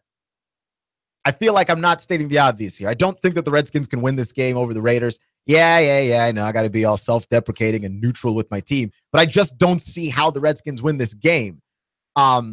They can keep it close. They can be right in it. But I think that this team makes too many mistakes, too many penalties, too many unforced errors that cause them to struggle. And I just think that Kirk Cousins has not reached that point in the season yet where he plays well. He usually, like halfway through the season, just starts to play out of his mind.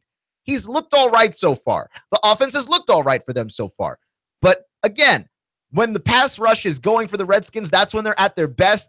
And the Raiders have one of the best O-lines in football. That's going to be a tough sell for me. I think the Raiders win. They're 3-point favorites, and I think that sounds about right.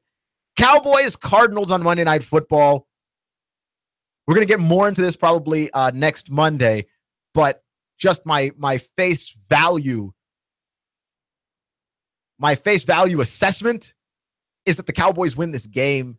I'm not a believer in Carson Palmer anymore. He looks the part of an NFL quarterback. He still can throw those deep bombs, but he's not accurate, and he makes too many mistakes. Too many. The Cardinals might be able to get themselves back on track, and certainly last week the Cowboys got embarrassed by the Broncos. Dak Prescott didn't play well, and Ezekiel Elliott looked bad, and it looks like he quit, which just that's not a great look. Maybe the Cowboys try and come back from that. Maybe they try and bounce back from that, but I don't necessarily see how it is that the Cardinals are able to beat the Cowboys when you consider what the Cowboys have going for them. So you're listening to Clutch with Keon Rose on 92.7 FM, Nooga Radio, NoogaRadio.com, and I want to talk about the SEC some more. There's an SEC team that I think is highly underrated.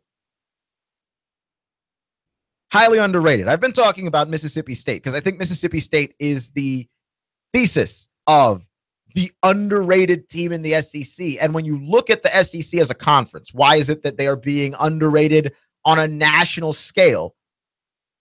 Mississippi State is an example as to how it is a school that's good and how it is that a school that is able to play at a very high level can be overrated or can be underrated, rather. But another team that I think is incredibly underrated is Tennessee, which is odd to say, right? But Tennessee's not the whole.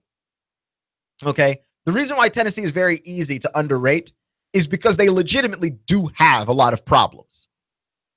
Right? Butch Jones has still not exercised the demons of game management and clock management. These are still problems that haunt him and, therefore, that football team. Butch Jones has not fixed these problems. He's not found answers to these problems.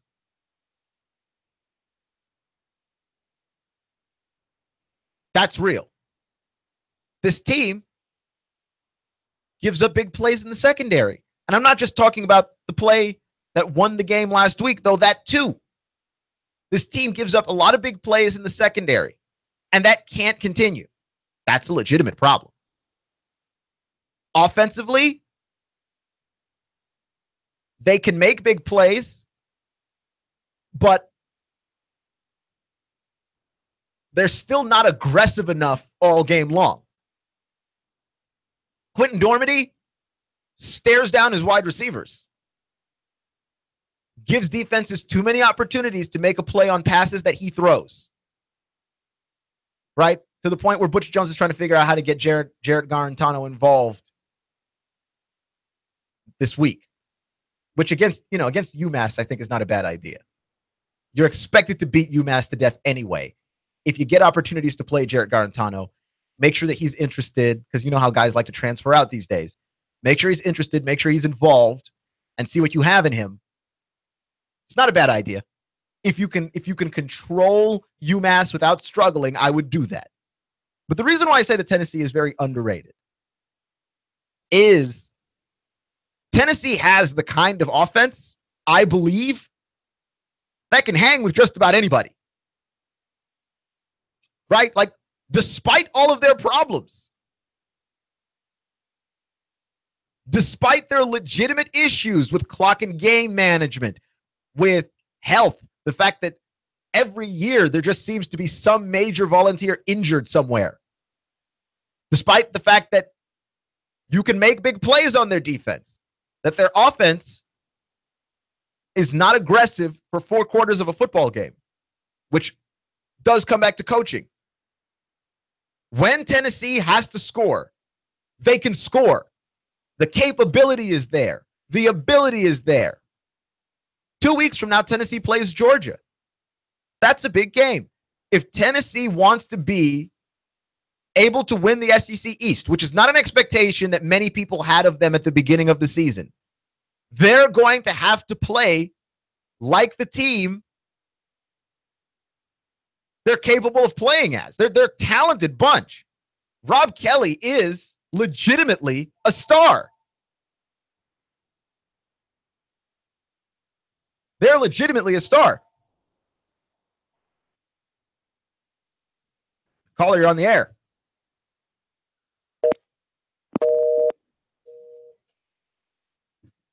Tennessee, legitimately, Rob Kelly is a star. I mean, I see him run, and I go, wow. It's impossible. It's impossible to tackle this guy. How is it that this guy was on the roster, and we did not know that this is what he was capable of doing? It's pretty incredible. Quentin Dormady, for all of his flaws, and again, big one being that he does have a tendency to stare down his receivers. He's got a strong enough arm to make plays. I think Garantano's got a stronger arm, but Dormady's got a strong arm. I like his decision making. I like his accuracy.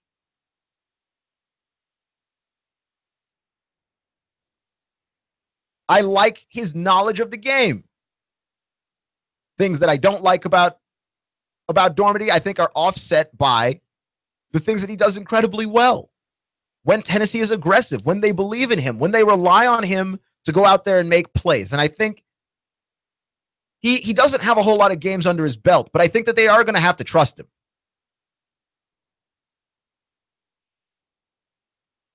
I think they are going to have to learn to rely on him at least a little bit. And let him go out there.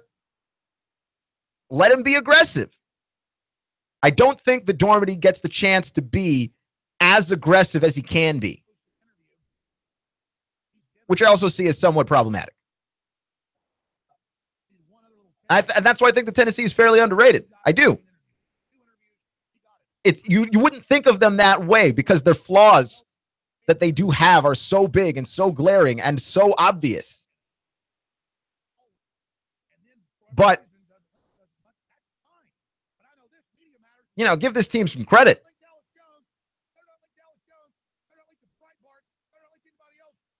They've got a lot of talent all over the ball and defensively as well. Especially on the defensive line, especially on the pass rush. Because I think if you're going to be bad defensively, and I would not wish for anybody to be bad defensively, but if you were going to be bad defensively, what I would strongly prefer is that you are bad in the secondary. Don't get pushed around on the line. Don't get pushed around on the defensive line. Don't get pushed around on the offensive line for that matter.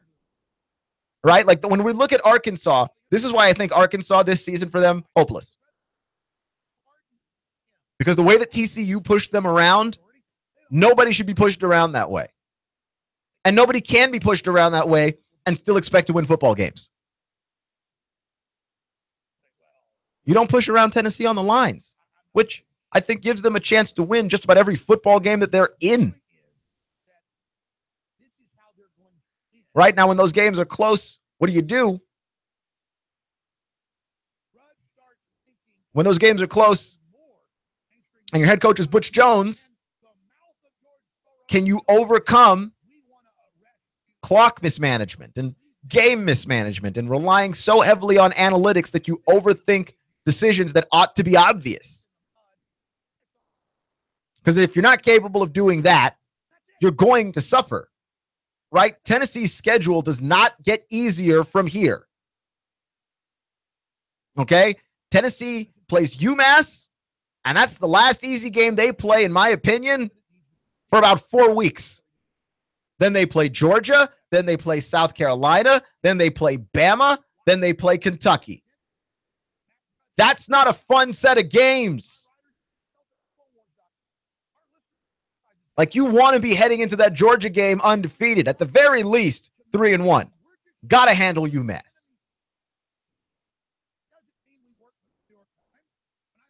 Because I don't know that Tennessee can beat Georgia. I think Georgia's an all-around better football team than that. I think they have the more complete defense. I think they have the more complete offense, better rushing attack, which is hard because Tennessee's got a good rushing attack too. You could argue that they're about equal at quarterback at this point. But Tennessee can hang with anybody. You just need to be able to convert on those chances. Like, what's the point of being able to hang with anybody if you can't convert on at least most of those? Turn that into something. It's about being a great football team. And that comes down to your coach. Can your coach make you a great football team? Because good football teams beat all the people they're supposed to. Great football teams beat other teams that are a greater challenge to them and beat those teams more often than not.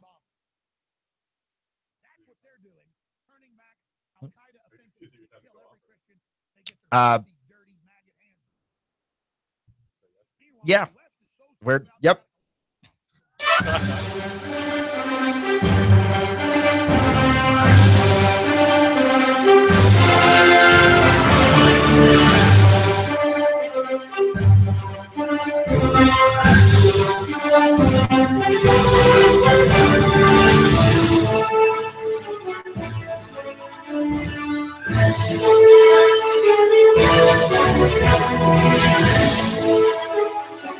Traffic, news, and information. Nooga Radio. Digital FM 95.3 HD4 and 92.7 FM. You have low testosterone, or maybe your wife isn't in the mood, you just don't seem to have the spark or the passion there. Essential oils can help with that.